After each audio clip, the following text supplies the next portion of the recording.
Welcome to episode 37 of the Youth Ministry Podcast for Volunteers. If you're a volunteer who works with teenagers, this podcast is for you. You are in the right place, and I'm so glad that you've joined us today. Hey, I'm Chris Trent, and I work with the Next Gen Ministry for the Georgia Baptist Mission Board.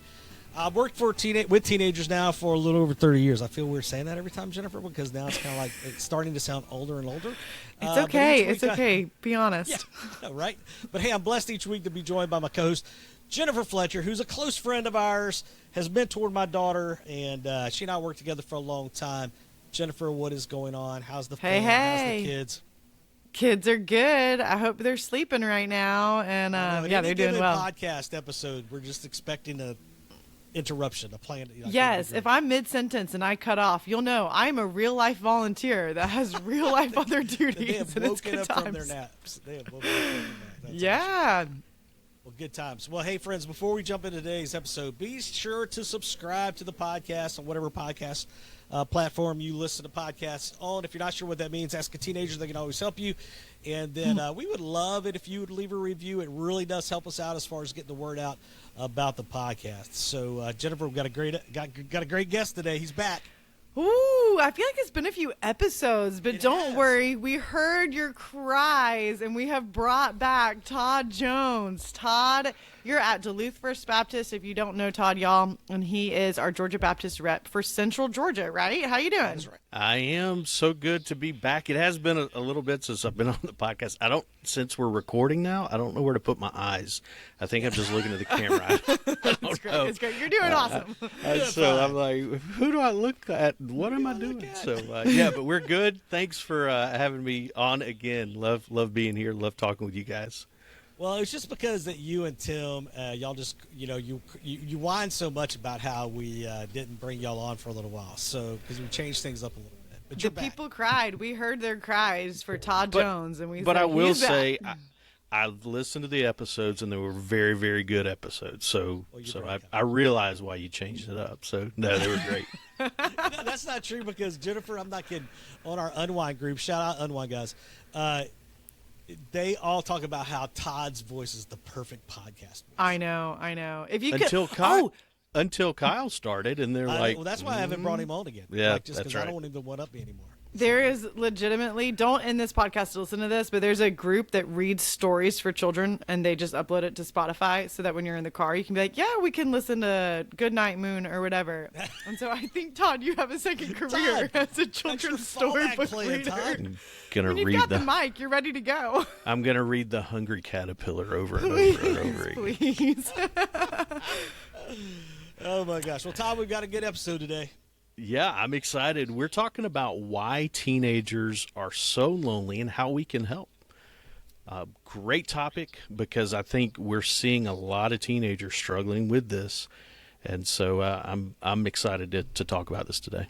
Yeah, Todd, you and I have talked about this a lot. Jennifer, I think I've shared this stat with you as well.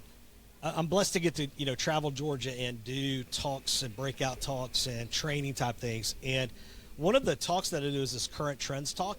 And one of the stats that I share with leaders throughout the state, and honestly, I've shared it in a couple of different states at this point now, is this study that Springtide Institute came out with. And what was crazy was, in this study, they said despite having virtual access to people and places, talking about teenagers, despite having virtual access to people and places around the world at any given time, today's young people, now listen to this, are the loneliest on record of any generation. Which is crazy to think about that, because they're more connected than ever before. Matter of fact, when they did that study, Springtime did that study, they figured out that at the beginning of the pandemic, 60% said they felt very isolated and alone. Right now, here's where it got really interesting. And I want to talk about this with y'all regarding the why kids are lonely. Right? It got interesting because they also did a study, a follow-up study, where they looked at church kids versus non-church kids. And the scary part, maybe the sad part, if you will, was the fact that there wasn't that much of a difference between what church kids are experiencing when it comes to loneliness and what non-church kids are experiencing when it comes to loneliness.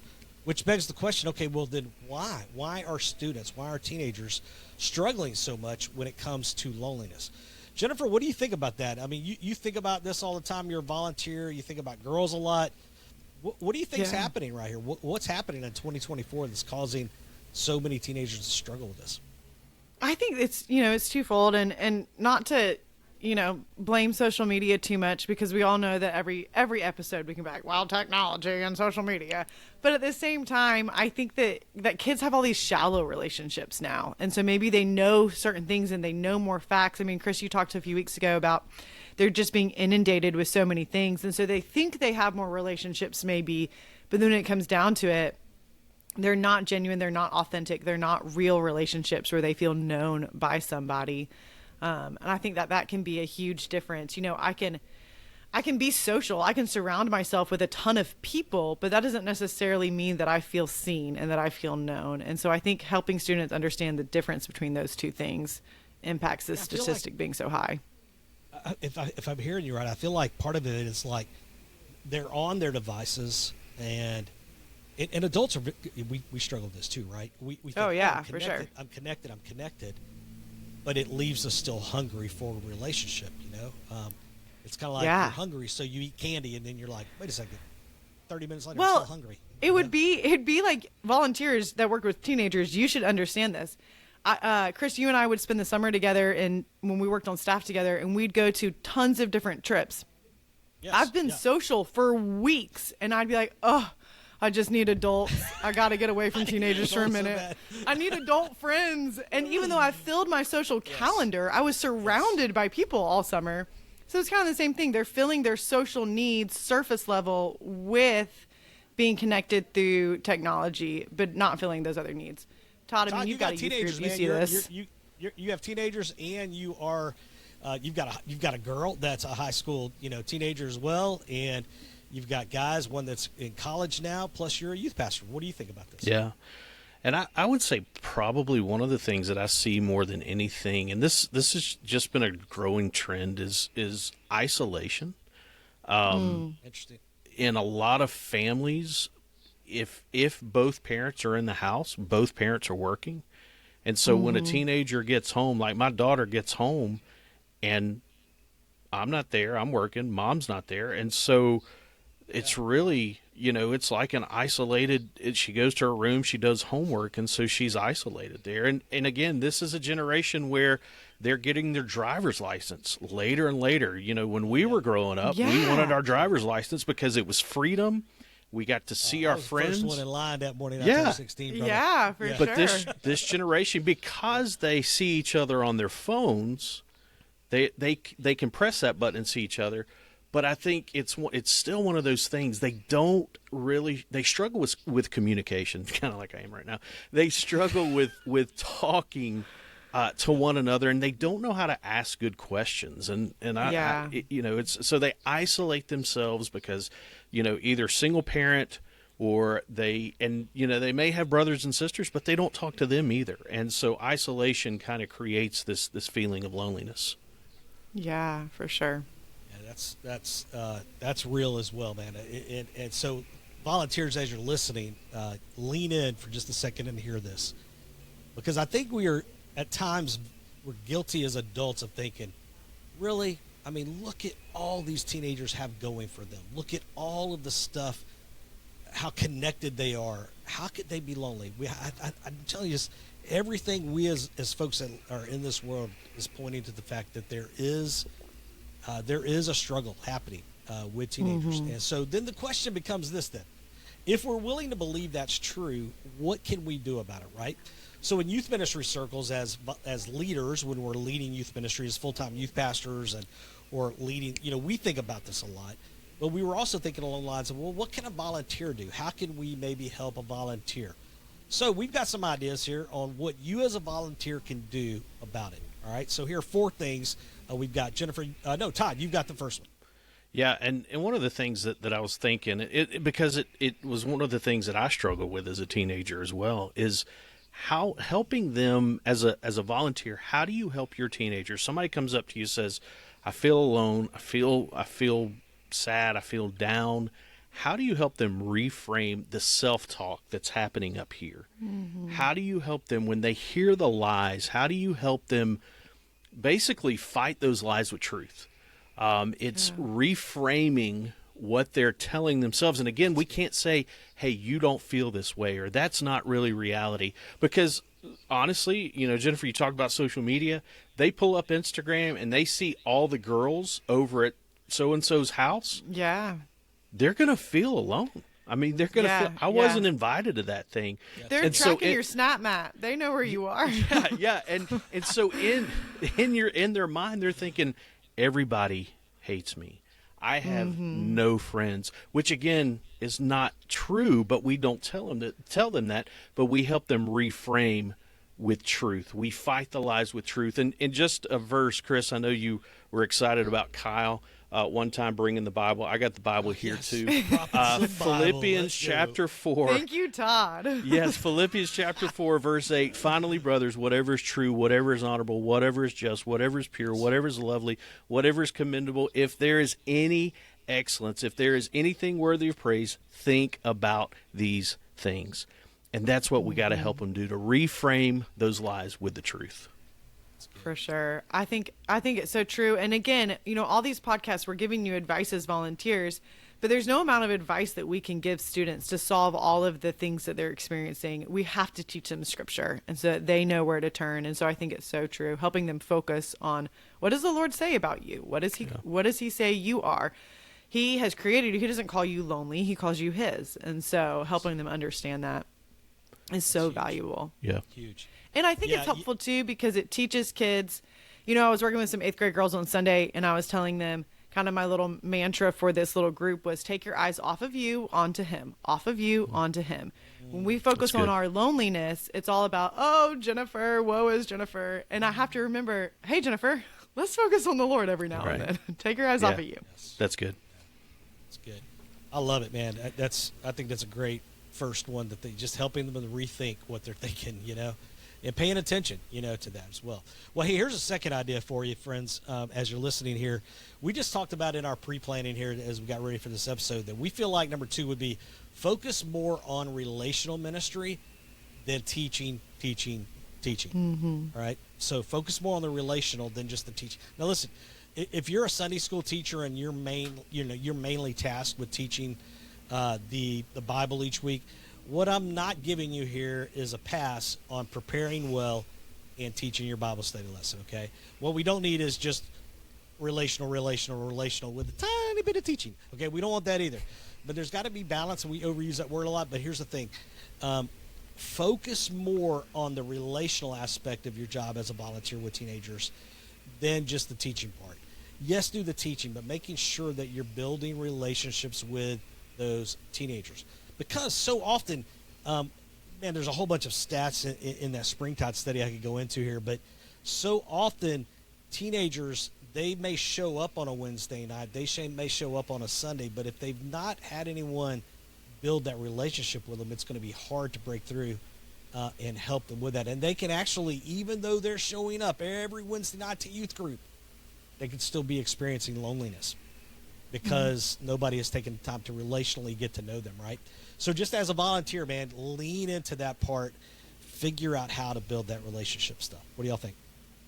I think too, as a volunteer, do you know which of your students really are lonely? Todd, we were talking earlier, sometimes the kids that come in, it might be ones that shy, but maybe it's ones that are super bold, and, loneliness can look in so many different ways. And so if you're not building that relational ministry with them, you don't know how to answer that question, which students in your group are lonely. Right. We say it around here, people over programs. It's so important to remember that ministry is about people. And I think also it's important to know their names. If you can call their names, that they hear that, everybody likes to hear their name called. If it's positive, if you hear the long name, then you're in trouble. But everybody likes to hear their name. And I think that's one way to be relational, is just to get to know them and know their names. Todd, there's this great video. You remember Youth Specialties? Jennifer, you remember Youth Specialties? Yes. Way back in the day, right? They used to have this big conference, and in one of the years they did this promo piece where they used students. And one of the videos had this guy, and he talked about coming to youth group, and he talked about how, being at all these different things, and he says, don't you want to know why I come? And he I do says, remember that. he says, because you showed up at my play, because you showed up, because talking about the relational side. And then he ends with saying, because you remembered my name. And he says, I don't know anywhere else I can get that. Yeah. And I think that's just huge, that relational stuff, friends, when they're walking in the door. As adults, listen, volunteers, and listen, I'm not trying to come down on you hard, but training yourself as volunteers not to just hang out back by the coffee pot while teenagers are coming in, but relationally working the room, right? Going around, hanging out with and getting to know teenagers and saying, hey, what's been going on, man? And figuring out what each kid that you can ask them about, and maybe not only asking them, so what are you going to do once you graduated high school? Asking them other, building relational stuff there. That part's huge. Yeah. Jennifer, you got number 3. Yeah, and honestly, this is the whole reason why we have volunteers, right? As a volunteer now, but somebody that worked in it, Todd, you're a youth pastor. The reason you have volunteers is because you, one person, cannot build this relational ministry with all of your students. And so, really, this is volunteers. If you ever feel discouraged with what's my role versus a youth pastor's role or how do I fit in, this is where the crux of it is for you. Volunteers are so necessary because you are the one person that can help connect students in a real way. Your youth pastor, your senior pastor, they can't have that relational ministry with all the students in the group. That's why they need you to be there. And so you can do a great job. I remember my girls that just graduated, when they came in as freshmen, they were kind of in their friend groups based off of really elementary school and middle school, like who their families were friends with. And I remember seeing 2 girls that were not in the same group and thinking, y'all would get along really well. And it's cool. So just to be clear, you're saying connect students with other students, you're saying? Connect students with other students. Yeah, sorry. Yeah. No, Help it's okay. students. Help students get connected. You've just done the work that Todd was talking about. You know their names. You're doing the relational ministry. You know them. You can help pair them sometimes. That's good. And in a way that they might not ever, because they have all of their social stuff and what sports and what schools and what, so many reasons for cliques as a teenager. You can help them break down some of those walls. Were you able to connect those 2 girls together? Did you? Yes, and now they're like best buds, and they've stayed closest going to college. And and it's not even that I did anything fancy. I just introduced them to each other, and maybe a little bit unintentionally, we did everybody gets a prayer buddy to do prayer requests with, and I'm so crazy how y'all were assigned together. Who would have thought? That's amazing. That's awesome. That's a great way to implement that, though. I mean, just get even having the, hey, we're going to be praying. I like that. It's good. Yeah. That is awesome. Yeah, Todd, I can even imagine, I'm thinking, being a youth pastor in the room. I don't know if you did this, but having moments where I have kids that are extroverted and kind of get it, being able to pull them aside and say, hey, man, I need you to go up and talk to that dude. Ain't nobody said a word to him tonight. Can you be a friend? Not awkwardly. Yeah. You don't want to get a kid that's weird about it, but, I mean, that's a powerful way to use it as well.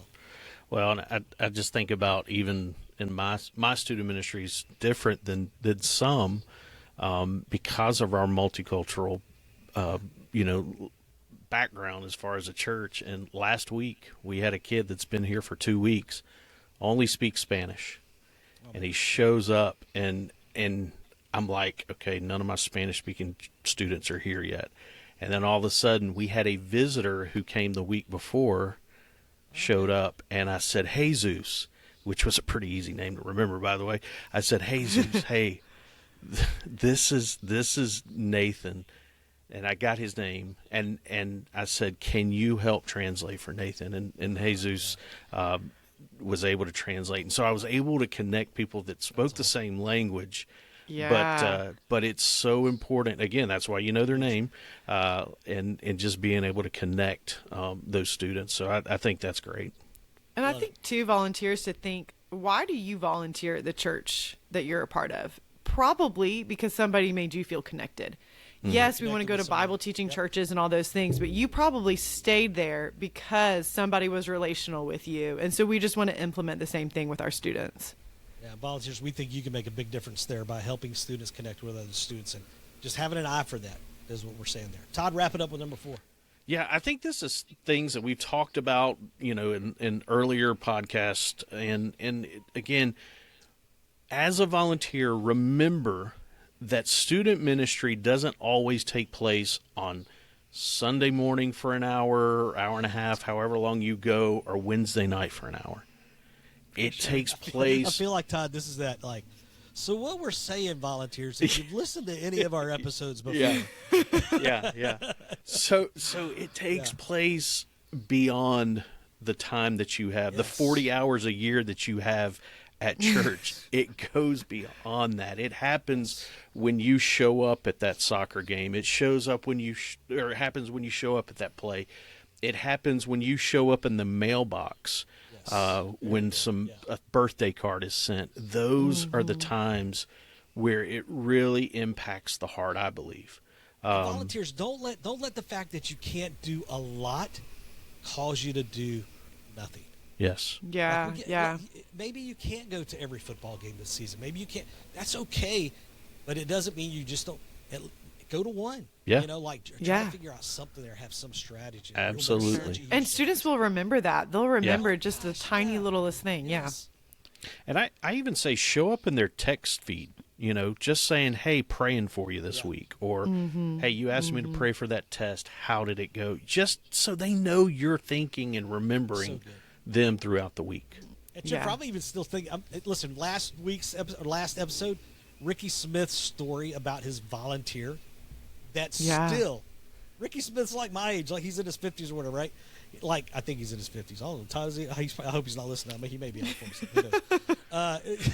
but he still has a volunteer from way back when he was a kid that still reaches out to him. Yeah. Wow. Right. I mean, that's so big, you know? So, so it makes a big difference. Yeah, and my wife has some Sunday school teachers. I think they were like her early Sunday school teachers. They still send her a birthday card every birthday. Oh, jeez, I love it. I want to volunteer like that. If anybody wants to send me a birthday card every year, I will send you mine. I'm kidding. Okay, well, that's good. Anything else, Jennifer, you want to add to that? I'm going to wrap this thing up. I mean, if you're listening to this and you're feeling like, oh, I need to do all these things, remember, like, you can make such an impact in these students. And like Chris was saying earlier, we know all teenagers are lonely. That's just, that is a fact.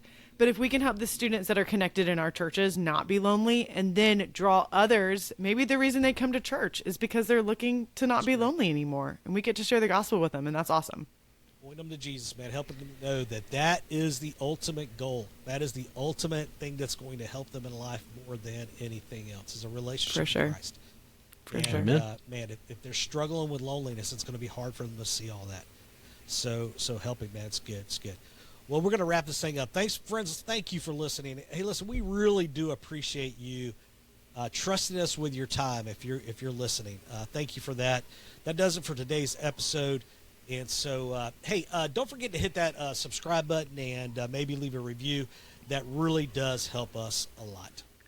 Hey, and join us for episode 38's coming up. And I mean, I know the girl on the podcast is excited You're about all it, excited. but we Jennifer are made me do going this to be one. talking about girls ministry. So Yeah, it's gonna be if great. you love girls ministry like I do, you want to make sure you join us for this.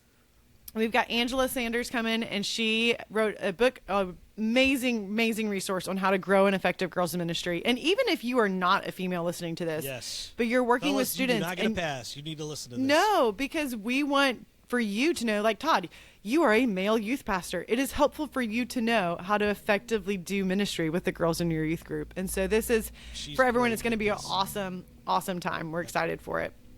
And a huge thanks to the Georgia Baptist Mission Board. They allow us to provide this podcast as a free resource, and we're so thankful for that.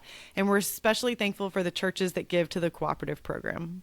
I am especially thankful for the churches that give to the cooperative program because they pay my salary, so thank you very much. A little shout out. Chris says thanks. I say thank you right here. So, hey, if you need anything, you can find us at studentministrynetwork.com. We'll catch you next time on the Youth Ministry Podcast for volunteers.